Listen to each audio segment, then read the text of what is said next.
Alternative optimal solution मिलता है बेटा पढ़ना। उसमें हमने लिखाया हुआ है कि नॉन बेसिक वेरिएबल के करस्पॉन्डेंस यदि Zj माइनस Cj 0 आता है तो अल्टरनेटिव ऑप्टिमल सॉल्यूशन मिलता है। ये हमने स्टार्टिंग में लिखाया हुआ है, आपको सबसे पहले वो दोबारा पढ़ना अब। तो हम यहाँ बात कर रहे हैं Gomorian constant, Gomorian constant for mixed integer programming problem, for mixed integer programming problem. ठीक है, Gomorian constant for mixed integer programming problem. Mix integer programming problem का मतलब जो दी हुई प्रॉब्लम है उसमें से कुछ वेरिएबल्स के लिए तो कहा जाए कि वो इंटीजर होनी चाहिए, और ऐसा बाकी के लिए कहा जाए कि वो इंटीजर भी हो सकता है और नॉन इंटीजर भी हो सकता है। तो उसके लिए देखिए हम गोमोरियन कांस्टेंट कैसे बनाते हैं, उसका फॉर्मूला है जैसे हमने पहले लिखा था वैसा ही फॉर्मूला है, summation from j belongs to r plus, ठीक है, F J X J plus आप लिखोगे, थोड़ा स्पेस देना, summation j belongs to r minus F J X J that is greater than और इक्वल्स टू एफ नॉट, और यहां आ जाएगा F not upon F not minus 1, जहां पर कौन किस चीज को रिप्रेजेंट कर रहा है वो हम लिखेंगे। ठीक है, तो देखिए यहां पर क्या होगा, वेयर आर प्लस क्या है, आर प्लस उन जे का सेट है जिनके लिए एफ ऑफ जे, जिनके लिए F of J greater than और इक्वल टू 0 है, और आर माइनस उन जे का सेट है जिनके लिए F of J less than 0 है। ठीक है, और एफ नॉट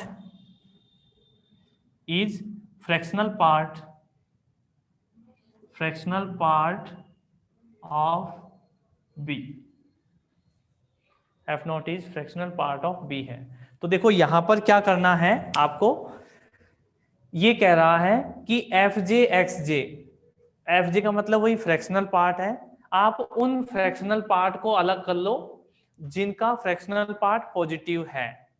देखिए पहली बात तो जो हमने लास्ट वाले मेथड में ये कहा था कि सबसे पहले यदि कोई आपको नेगेटिव फ्रैक्शनल पार्ट हो तो उसे negative integer plus positive fraction में कन्वर्ट करते हैं, वो यहां नहीं करना है। मिक्स्ड इंटीजर प्रोग्रामिंग प्रॉब्लम में ऐसा नहीं करना है। क्या करेंगे, पॉजिटिव फ्रैक्शनल पार्ट एक जगह इकट्ठे कर लो, इसका मतलब यही है कि एफ जे एक्स जे वो वाली टर्म इकट्ठी कर लो जिनके लिए एफ जे क्या है, ग्रेटर देन और इक्वल टू 0 है, यानी कि पॉजिटिव फ्रैक्शनल पार्ट एक जगह, नेगेटिव फ्रैक्शनल वाली टर्म एक जगह, और नेगेटिव वाली को किससे मल्टीप्लाई कर दो, F not upon F not minus 1, जहां पर एफ नॉट क्या होगा, एफ नॉट बी का फ्रैक्शनल पार्ट होगा। जैसे फॉर एग्जांपल मैं यहां पर कोई टर्म लिखूं, फॉर एग्जांपल मैंने यहां पर टर्म लिखी that is 1 dot x1 minus का 2 upon 3 x2 plus 1 upon 3 x3 minus of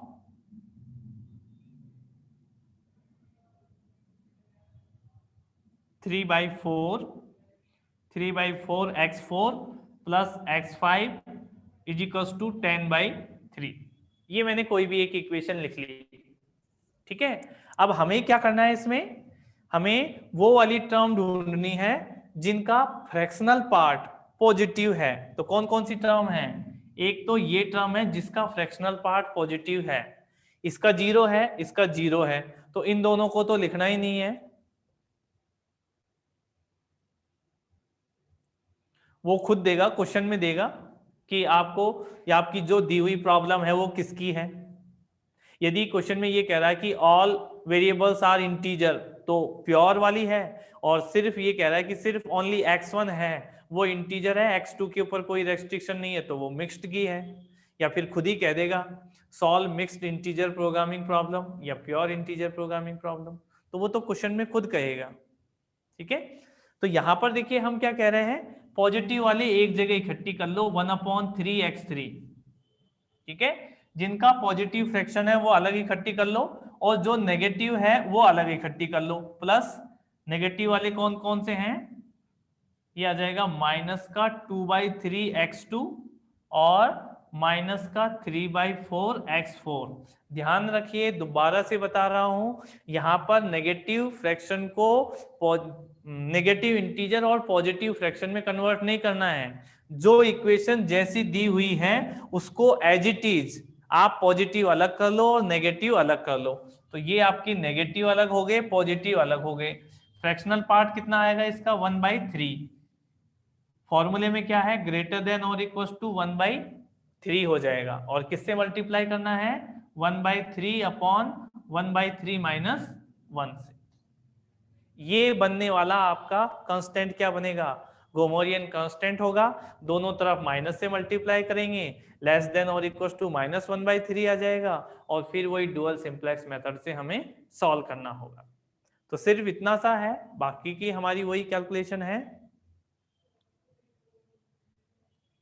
positive fractional part, not integer part. F J का मतलब है फ्रैक्शनल पार्ट। ठीक है, F J is fractional part of x1 x2 x3 x4। तो यहां पर x1 का फ्रैक्शनल पार्ट कितना है, 0, इसलिए इसको कंसीडर नहीं किया। x5 का फ्रैक्शनल पार्ट कितना है, 0, इसलिए इसको कंसीडर नहीं किया। हम सिर्फ और सिर्फ फ्रैक्शनल पार्ट वाली टर्म कंसीडर करते हैं। ठीक है, तो ये आपका ऐसे बनने के बाद में आपका जो भी सॉल्यूशन आएगा, कैसे लिख सकते हो आप उसको, क्या बनेगा, यहां लिख देता हूं, दैट इज 1/3x3 और 1/3, ये कितना हो जाएगा, 1/3/2/3, कितना, माइनस का 2/3, 3 से 3 कैंसल, तो माइनस का 1/2 हो जाएगा। तो माइनस का 1/2 लिखोगे तो ये आ जाएगा प्लस का 1/3x2 और 1/2 हो जाएगा ना, तो 3/6x2, 1/2 बचेगा ना यहाँ से, 1/2, तो ये हो जाएगा प्लस का 3/6, दैट मीन्स 1/2, नहीं 3/8 आएगा, 3/8, 3/8x4, that is greater than और इक्वल टू 1/3, ये आ जाएगा। अब इसमें क्या करेंगे, दोनों तरफ माइनस से मल्टीप्लाई कर देंगे और हमारा गोमोरियन कांस्टेंट बन जाएगा। इसे ऐड कर देंगे at the bottom of the optimal simplex table और डुअल सिंप्लेक्स मेथड से सॉल्व करेंगे। तो देखिए ज्यादा कुछ नहीं है, और इसीलिए देखिए पढ़ने को आप कितना भी पढ़ सकते हो, जो आपके सिलेबस में दिया हुआ है उसमें से आप कितना भी पढ़ लो, पूरा पढ़ लो, लेकिन यदि हमें क्वेश्चन मिल रहा है, आप इतना पढ़ लो एग्जाम के टाइम पे, वो बहुत है, और आप इतना कर आओ वो सफिशियंट होता है। तो क्वेश्चन जो बनाने वाला है वो भी सोच समझ के ही आपको पेपर बनाता है। ऐसा नहीं है कि उसने ऐसे क्वेश्चन दे दिए जो आपसे 3 घंटे में होंगे ही नहीं, ऐसा पॉसिबल नहीं है। नॉलेज के लिए तो फिर बेटा आप ऐसे करो, जितने पैसे जमा कराए हैं ना उतने और जमा कराओ, तब जाके नॉलेज के लिए आपको पूरे 10 क्वेश्चन पढ़ाएंगे। सिलेबस कम नहीं हो रहा बेटा, ऑप्शंस मिल रहे हैं ज्यादा।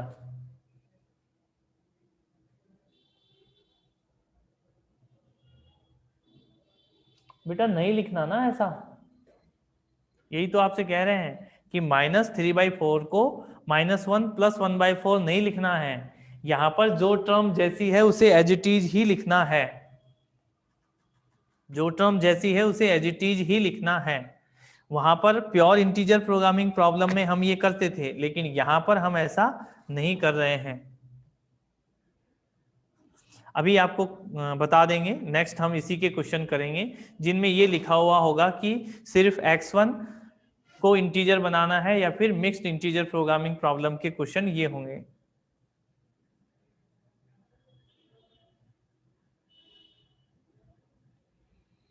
MOU ये क्या है?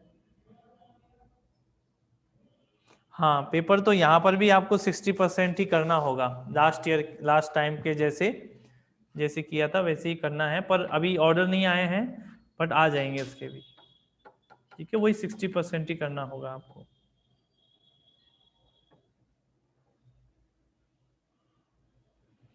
और भी हैं बेटा हमारे पास में कई सारे क्वेश्चन हैं, हम बता देंगे, आपके पास नहीं है तो। मिक्स इंटीजर प्रोग्रामिंग प्रॉब्लम के